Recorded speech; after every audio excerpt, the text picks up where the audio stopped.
Vous êtes sur Kivu Monique Posto Télévision, mesdames et messieurs, bonjour. Bienvenue à suivre ce nouveau numéro de Goma App, l'unique numéro de la semaine qui vous parle des l'entrepreneuriat. Aujourd'hui, nous allons dans le monde de la bijouterie et nous allons à la découverte des Josiana Collection. Nous allons rencontrer une jeune dame, Josiana Bigati, qui œuvre dans l'entrepreneuriat et qui personnalise toutes sortes d'accessoires ici en Ville.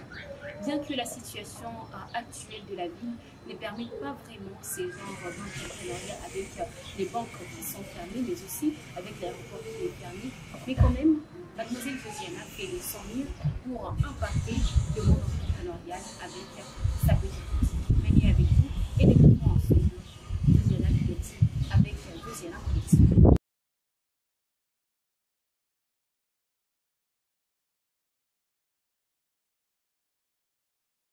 Mademoiselle Josiana Bigati, bonjour. Bonjour. Alors, vous êtes la directrice des Josiana Collection.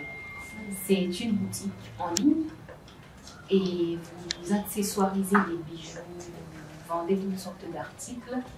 Parlez-nous un peu de votre business, comment avez-vous commencé? J'ai commencé depuis 2 ans. J'ai commencé depuis 2 ans, j'étais encore élève, je vendais des accessoires simples. Bijoux simples, montres simples, bracelets simples. Et puis après un temps, je me suis rendu compte que les clients achetaient toujours la même chose. Ils avaient toujours tendance à se lasser d'acheter.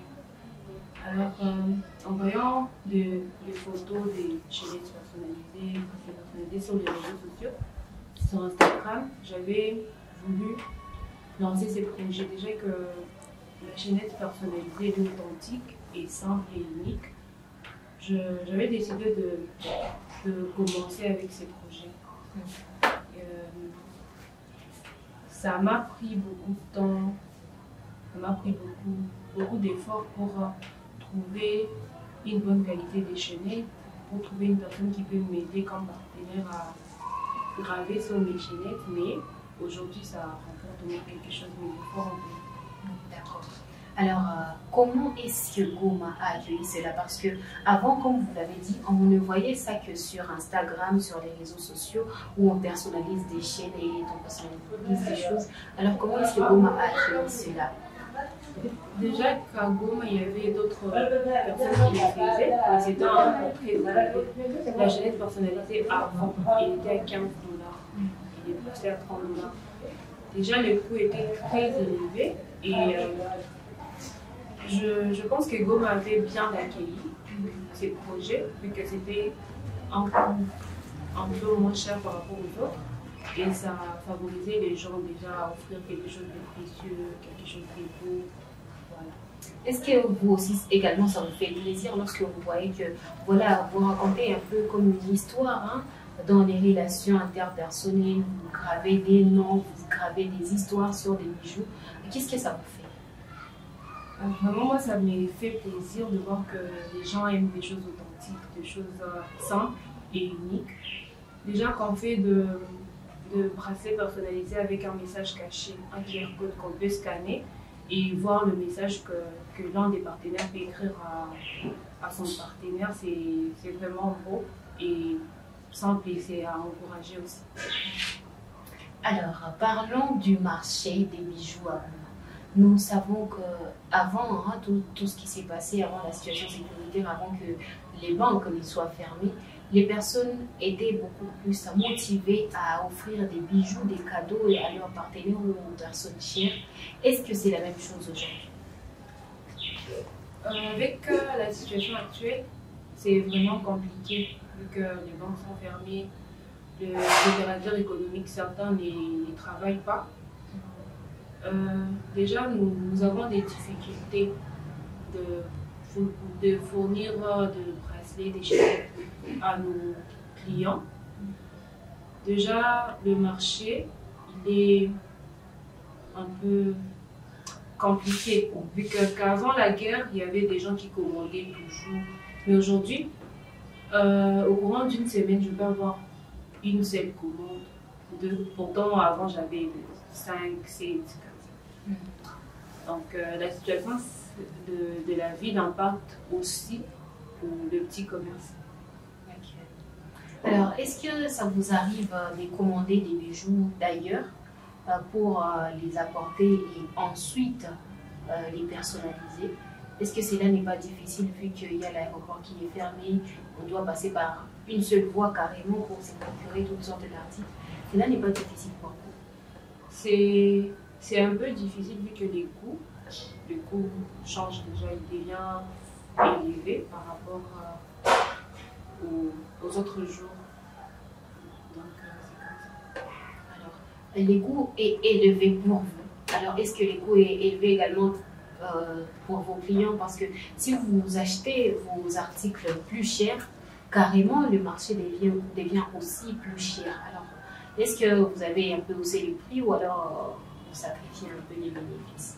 Non, pour le moment, je ne peux pas aller au-delà des $10 pour une chemise personnalisée. Je ne peux pas aller au-delà de $15 pour un bracelet personnalisé. Je ne peux pas aller au-delà de $10 aussi pour l'agenda personnalisé. Mais j'essaie au moins de me sacrifier pour mes clients, vu que nous avons tous la situation actuelle. D'accord. Alors, parlez-nous un peu de la personne que vous êtes. Vous faites des études en droit, mais vous œuvrez dans l'entrepreneuriat. Est-ce que vous trouvez que cela est compatible? Oui, c'est compatible parce que j'avais fait des sciences commerciales. Pendant mes études secondaires, j'ai fait commercial.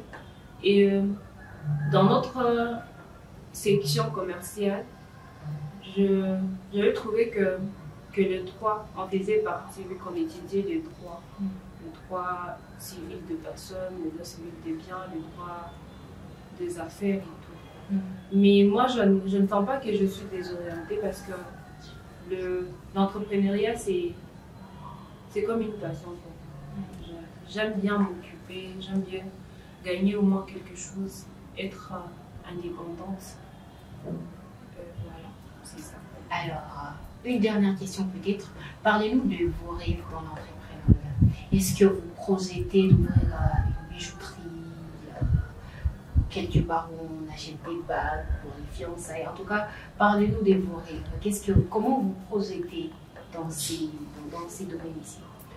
Bon, j'en ai vraiment beaucoup, mais je veux vous partager l'essentiel. Je rêve d'avoir un magasin de bijoux, des bijoux sur mesure, des bijoux personnalisés.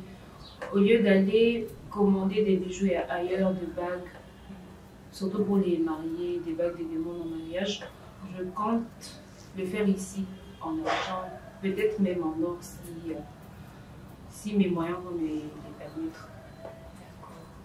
C'est ça vos rêves, des personnes qui ont besoin des bagues, des fiançailles, des bijoux, que vous puissiez les fabriquer toutes seules ici à Goma. Ouais. Alors Madame Josiana, c'est fait un plaisir. Merci à vous d'avoir répondu à nos questions. Merci aussi.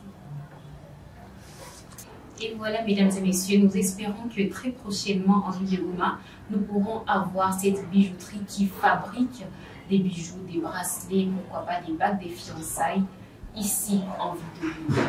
Eh bien, c'est la fin de ces numéros de Goma App sur Kivu Morning Post. Nous vous remercions de votre fidélité. Retrouvons-nous encore la semaine prochaine pour un nouveau numéro de Goma App.